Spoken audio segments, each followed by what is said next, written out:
Sometimes narrative media can serve to slightly critique the existing status quo, and sometimes it can hammer the status quo home in the most overt way possible, in the form of hardline anti-communist propaganda. This time it comes from the largest media conglomerate in the history of the world, Disney. This is an episode of Girl Meets World, in which we learn that Riley, the main character, helped her friend Maya cheat on a test. And according to Corey, Riley's father and their teacher, that means that since they don't value individual goals, as evidenced by cheating on the test, that is an edict of communist philosophy. Now, of course, how they talk about communism and how they talk about capitalism is particularly of note because not once is the word capitalism mentioned, and not once is the means of production, the stuff that is used to make things, even mentioned. So how do they get across an anti-communist message? By lying, by omitting, by being vague, by appealing to generalities. That's how it works on liberals. And in this sense, it does a pretty good job of lying, but I'm going to break it down. Take a look. Are you now, or have you ever been, a member of the Communist Party? The House Committee on Un-American Activities should not be revered in America's history. Even people who are not communist view the ad as a breach of civil liberty, so I don't know why this is going to take away the question, are you now or have you ever been a member of the Communist Party, as a reasonable thing to say. Just want to put that out there. The Cold War, sir. Democracy versus communism. You get what you earn versus everybody gets the same thing. Very good, Farkle. I didn't even see your lips move. Not once, in any understanding of communism that has ever existed, from anarchism to Marxist-Leninism, has it ever been an edict that under communism, everybody gets the same thing. I don't know why this is repeated. I don't know who came up with that as a reasonable thing to say, but it is not the case. And the fact that it's juxtaposed against democracy, and democracy is a political system, not an economic one, and what they really mean to be talking about is capitalism, but that's not mentioned once in this episode. Can't stress it enough that capitalism is not mentioned once. Never under capitalism can anybody get what they earn, because workers who produce all of what a company earns do not own and control and manage the means of production. So in no sense that under capitalism does anybody get what they earn. It would be closer to say that under socialism, everybody gets what they earn, and everybody has their needs provided for them. And people have different needs, but everybody has some of the same basic needs, so those needs are provided. But in no sense does that mean that everybody gets the same thing. Everybody would make what they can make, and everyone can take what they need to survive, as well as participate in leisurely activities and general society. But in no sense is it appropriate to say that under communism everybody gets the same thing. That's not true at all. That's my answer to self, sir. Do you remember the information? It only makes sense to me when I can get in trouble for it. Wait, so you're telling me that in communism everybody shares with everybody else? Yes, Riley, the communist philosophy is that everybody's the same and everybody gets the same thing. No, it isn't. No, it isn't the case that the communist philosophy is that everyone's the same and everybody gets the same thing. That is not true. And it's a party? The destruction of an exploitative social order and the construction of a new one is going to be a bit celebratory, so in that sense maybe it is a bit of a party. But not with the attitude of how they're describing what communism is, because that's not what it is at all. I want so desperately to be proud of you. So you mean when somebody doesn't know something on a test and somebody does, you're supposed to share that information? Yeah. The idea of compulsory solo exercises, like a single assessment to determine some finite amount of information, would pretty much be obsolete in a system that wouldn't compel social hierarchy like grades do. But it's also a false comparison because, unlike profit, a good grade is not determined from stealing the value of another person's grade to give someone who is the owner of the test the best grade. That would be what it would be like if tests were a perfect analogy for capitalism. But this is an individual exercise, but it still grades, as they are numerically, compel social hierarchy and train people for the capitalist system. So under communism or anarchism or whatever you would want to call it, any form of socialism, the rote memorization that is required of the common academic test would likely not exist. But even if it did, it would not be structured in the same way. So why would Riley be encouraged to go down that path? It was advantageous of the show to lie about what communism was, or if they were just misinformed, to feed into the misperception. That's communism. But it's a little more complicated than that. Damn right it is. You're completely ignoring what capitalism is in order to compare it to any alternative. You're vaguely referencing democracy and individual values, but capitalism cannot breed any of that. So I don't know why you're bothering. You know the American dream? Yeah. Well, this is the other thing. Put incredibly simply, the American dream is to go from a situation in which you have to rent yourself out on a market to being in a situation where you can rent other people on a market. If that's the American dream, the other thing can start to look pretty good. Of course, not only do people in America tend to overlook some achievements of what is widely known as communist efforts, they also completely overlook other alternatives to what is widely popularized as the communist boogeyman. It would be like comparing all capitalists to neoconservative reactionaries when both liberals and conservatives are capitalists. Both are worthy of disagreements. Just like libertarian socialists and anarchists and Marxist-Leninists are both socialists and worthy of their own internal disagreements. So, again, it's a completely misconstrued picture of what communism is and what the ideas of it are if they're just going to simplify it this much. What do you all want to be when you grow up? I haven't decided yet. I see you as a factory worker. Well, what if I don't want to? I want to be a factory worker, I see you as a potato farmer. but I prefer the warmth of the factory.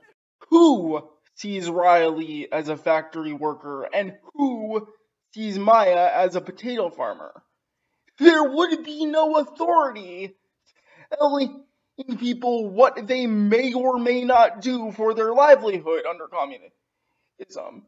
Workers would own and control the industries in which they choose to work, and everyone's needs would be provided for them, and no one would be made to work in any industry that they don't want to work in.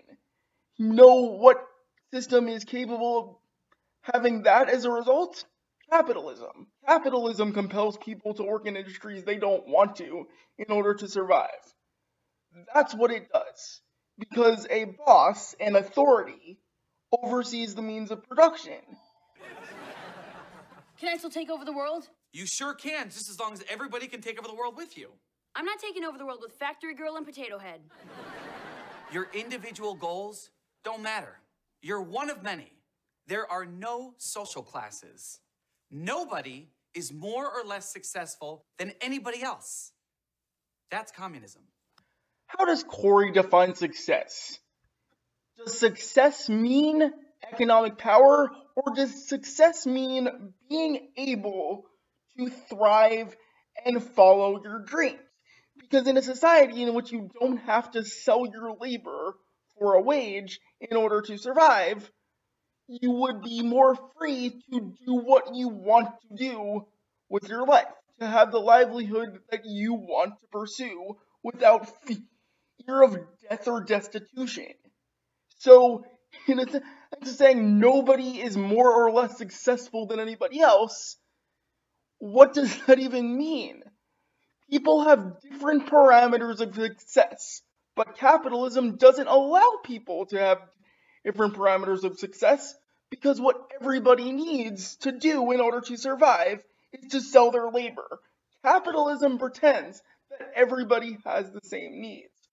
Not communism.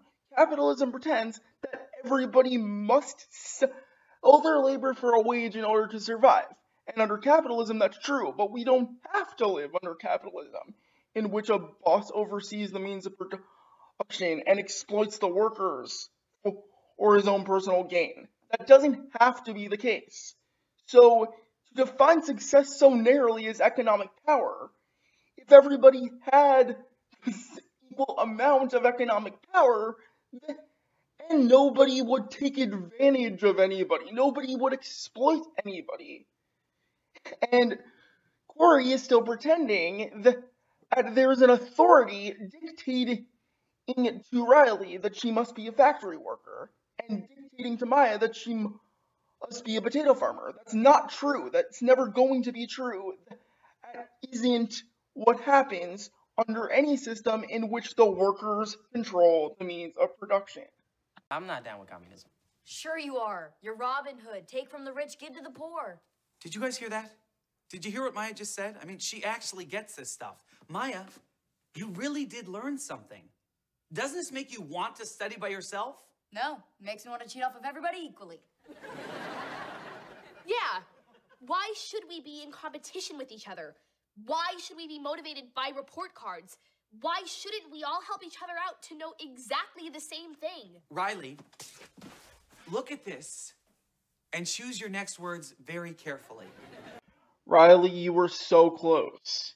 In no circumstance would everybody have to know the same thing in a society in which everyone was in control of their own labor power. People would gravitate towards their interests naturally, and other people would teach people stuff that they didn't know, and everyone would learn from each other, and people would cooperate towards a common goal of learning, but not necessarily learning the same thing, because not everybody wants or needs to know the same thing. But under a system like this, under the educational system in America and many countries around the world, people are required to try to know the same thing, with the inevitable result being that not everybody will be fit to know the same thing and learn the same way, no matter how much the educational system makes them try to do that, and prepares them for a capitalist system in which they don't have control over what they do with their body or their mind in order to thrive. That's the problem of capitalism. So Riley is misinformed when she thinks everybody has to know the same thing, because there would be no singular assessment of everyone knowing the same thing in an optimal educational system.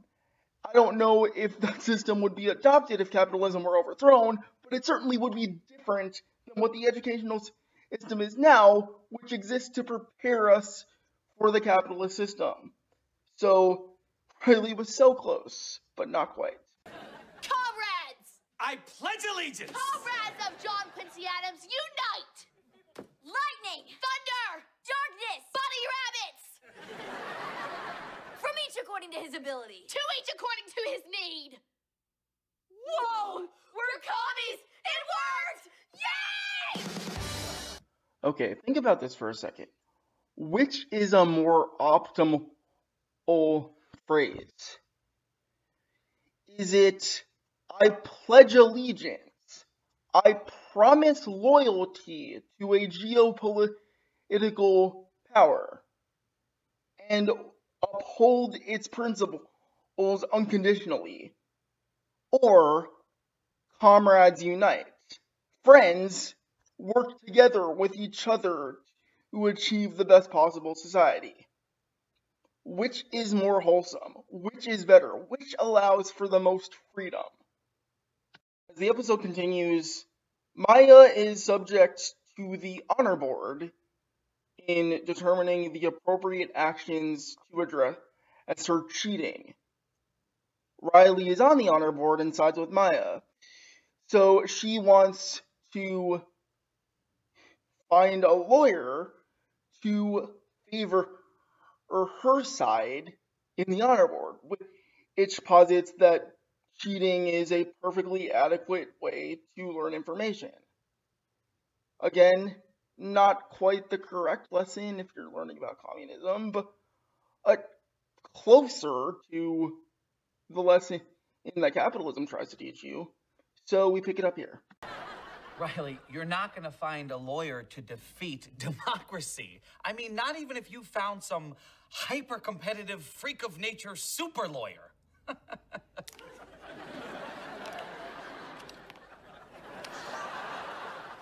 Okay. I'm sorry you had to see this. Let's go. Again, with the bullshit flag worship, they're not even being subtle. The American flag is apparently a cherished thing to never be criticized, to never question, to always uphold. The purpose of this honor board hearing is to determine the guilt or innocence of Maya Hart and Farkle Minkus, who stand accused of sharing information during an exam. We'll begin the questioning with Lucas Fryer. Thank you. Miss Hart, Mr. Minkus, are you now, or have you ever been, a cheater? Objection. You're on our side. But who's on their side? What kind of system is it where people are Judged by? other people? Like a jury. Who are students like them? A jury of their peers? Yeah, what do you call that? The justice system. You and your answers. The assumption being that the justice system is fairly and equally applied in all cases, and that people are capable of being unbiased in a capitalist system, which it doesn't allow because property crimes are some of the most common crimes in the capitalist system, and it favors profit over the lives of people. So in no sense can a capitalist justice system be fair and just and equal in any sense. And also, there was clumsy writing to make Riley look as ill-informed as possible, and if you're going to criticize something, you should criticize the best possible representation of it. And in no sense is it reasonable to believe that Riley would be asking a question as simplistic as what kind of system is it where we're judged by other people. He might be critical of the legal sanctions of the punitive justice system, and that's a pretty nuanced position to take. But in a Disney Channel show, that wouldn't happen, because they're just trying to make Riley look as airheaded as possible to oppose the justice system. That's a straw man argument.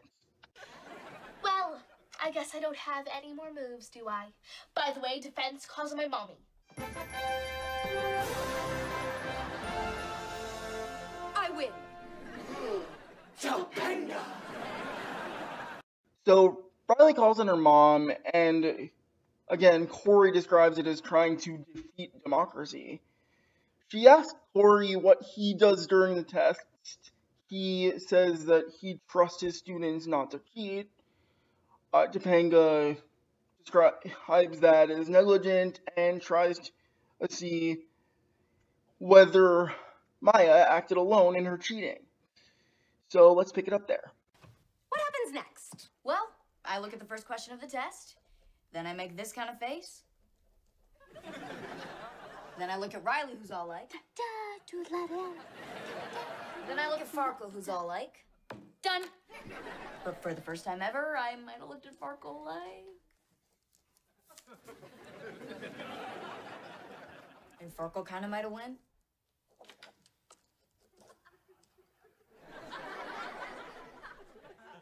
Interesting. But from this angle, there's still something blocking your view.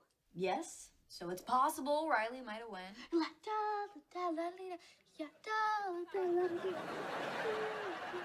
Well, we knew that Farkle was an accomplice, I'll do anything for my friends. I accept my punishment. but I think that Mrs. Matthews just proved that he was not alone. Yeah, my work here is done. Case number 44. Oh, boy. Riley. I was kind of an accomplice too. Riley, how could you? Farkle put himself in jeopardy for Maya. How could I not? And in a system that doesn't prepare children for the ruthlessness of exploitation, she would not have to. And Farkle would not have to. And Maya would be free to pursue her own passions and learn from other people about their passions, and people would cooperate with one another instead of competing for the best grade. In a system which relies on grades and compulsory social hierarchy, that's not possible. It is commendable that after cheating, Maya did manage to learn some information. Some incredibly misleading information, but some information. I thought maybe if Farkle shared his knowledge with Maya and she got a good grade, she might want to keep on learning. And she does, so if that makes us communists, then I guess that's what we really are. That wouldn't even remotely make you a communist. Not even close. Yeah, well, you certainly look like you're all in the same little group now. So what if maybe we dress a little bit alike? And maybe some of my study methods have rubbed off on her. You know Farkle's methods? Dad, what's going on here? It's just what you wanted, Riley. Communism. Farkle sharing his knowledge with Maya. No, it is not communism. It is Farkle sharing his knowledge with Maya. But the loss of individuality is not evidence of communism being destructive, because that has nothing to do with economic power or ownership of the means of production. That's just creepy and possibly evidence of Maya being depressed in some way. But it isn't about the destruction of capitalism, and it has nothing to do with communism whatsoever, so it is not exactly what Riley wanted. And it's disingenuous of Corey to suggest that this is what Riley wanted. Karl Marx, the father of communism. Vladimir Lenin led the revolution. Again, not the only understandings of communism that exist. These guys don't seem anywhere near as much fun as the other guys. Yeah, well, maybe that's because the other guys, John Lennon and Groucho Marx, were two incredibly talented... What? Maya? Individuals, sir. The point you're trying to make is that a free society breeds individuals. And how do you feel you're developing as an individual? Maya, why don't you sound like you? What do you mean? Who would I sound like besides me? I'm still me, Riley. I've always been me. I'm not gonna be anybody else but me. Ha! Huh. If the point Corey was trying to make was that in a society in which capitalism is overthrown and communism comes to fruition, would be that there are no writers or musicians, that's ridiculous. In a society in which people do not have to sell their labor power for a wage which is less than what they produced in order to live, then people would be more free to focus on their leisure and their passions. So, if anything, there would be an influx of creativity once wage labor is abolished, once capitalism is abolished, once this twisted idea that this is democracy, once that idea is abolished. Corey completely misses the point if he thinks communism would stifle creativity. It would allow for it. So, Eiley, Maya, and Farkle are all closed off from the rest of the class, and Lucas, their friend, describes a situation in which they are setting up a wall to protect themselves from the communists, in allusion to the Berlin Wall, and they want to remain a free society of individuals, which apparently destroying capitalism, well, they don't even know that it's capitalism because, again, capitalism is not mentioned once in this episode. But they don't want to become communists, whatever they think it is. So Corey tries to suggest something that sounds somewhat reasonable in response to this. But isn't the best part of a free society the fact that it allows its people to consider all beliefs? Yeah, but I want my friends back, Mr. Matthews. Can you fix this? I don't want Riley, Maya, and Farkle to be on a journey of self-discovery. I don't want them to discover what is best for them to thrive. I want my friends back. Because my friends are different from what they were before. They shouldn't gain a more nuanced understanding of a new idea. Because their flawed understanding of a new idea is scary and creepy, and I want them to go back to thinking the initial simplistic thoughts of the old social order. I want my friends back. I don't want them to learn, I want them back. You know, I graded your recent exams. Mr. Fryer, 100%. You get an A. Mr. Babineau, 100%. You get an A. Ms. Hart, Ms. Matthews, Farkle, 100%. You get a C. What? We get a what's that you say now? How do we get 100% and get a C? Because when you get everything right, but you don't do it yourselves, it makes you average. A divided by 3 is a C. Look at you. You're all the same. You're average. You're common. Communism. This is why it fell. People didn't want to all be the same. Without incentive, there's no motivation. Without motivation, there's no advancement. In a truly free society, we share the best parts of ourselves without cheating. Because we get to learn who we are individually. So the main takeaway of this episode is don't be a communist because under communism, everybody gets a C. And that is bullshit. Because under communism, it's quite likely that no one would be getting grades at all. But it's also quite likely that no one would be learning the exact same information at the same time without any assistance. People would learn from each other. People would gravitate towards their natural interests and hobbies and passions. People would thrive learning what they want to learn and discovering who they are. A singular assessment that more than 20 people take at a time does not do that. And again, grades are not determined, unlike capitalism, by someone stealing the study and the work of someone who did well and taking the grade for himself.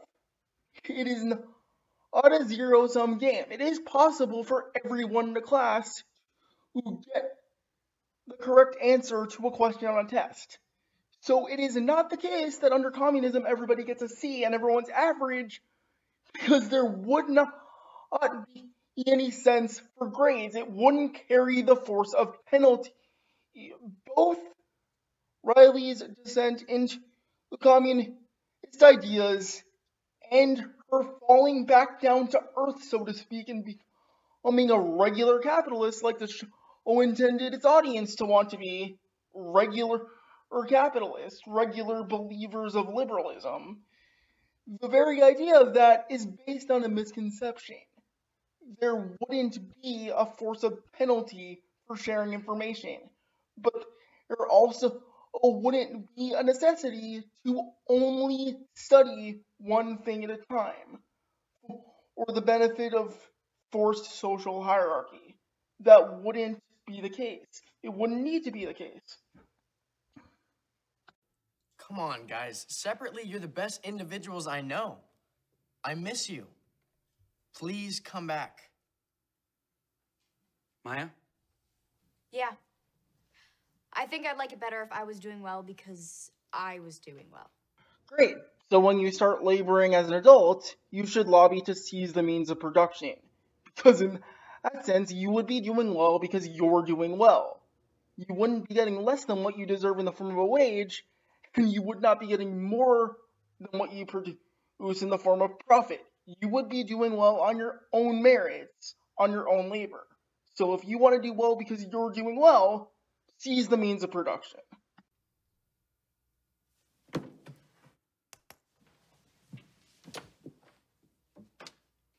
But now you're not me.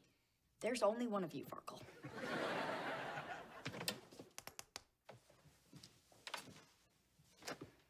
There's only one of all of us. It's better that way, isn't it? We were founded on the concept of welcoming all people from all different parts of the world and encouraging each of them to find out who they are. By we, Corey means America. And no, America was not founded on that at all. It is the PR that the American government pumps out to perpetuate that idea, but it factually is not true that America was founded to welcome everyone from all different parts of the world and encourage the discovery of who they are, because slavery existed, and only people who owned property had the right to vote. That is not the discovery of who everyone is. That is the departure from one ruling class society to another ruling class society in which the founders installed themselves as the rulers. That's not self-discovery. That's not discovery in any meaningful sense of the word. Why? Because the individual is valued here. The individual who owns private property is valued here. The individuals who have to labor on private property that they do not own for a fraction of what they produce is not valued here. Yeah, that's pretty good. No, it isn't, Riley. No, it isn't.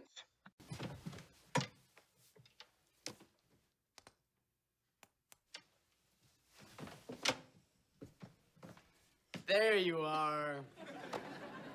Welcome back, guys.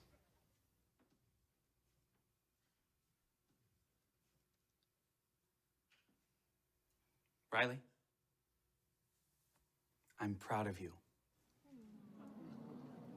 Mr. Fryer, tear down this wall.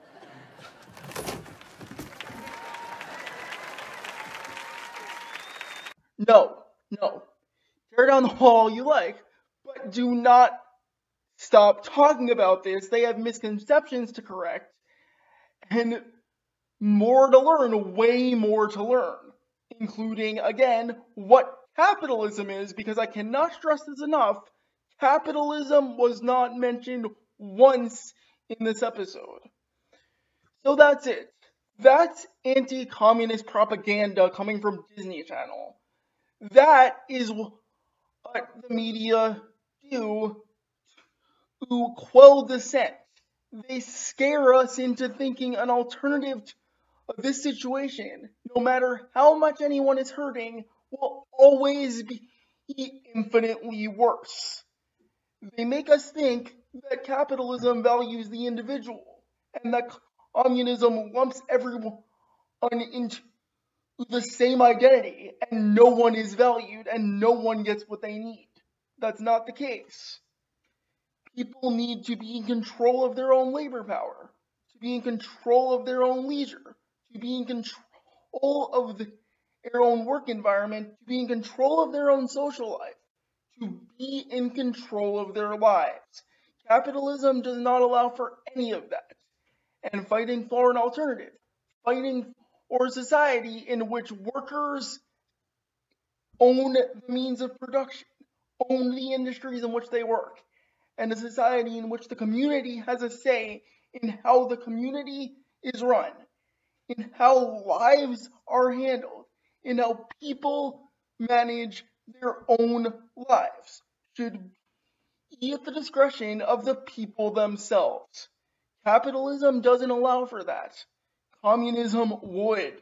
A society in which everybody works for the benefit of themselves and the people around them to cooperate for the best possible society and thrive for the best possible lives.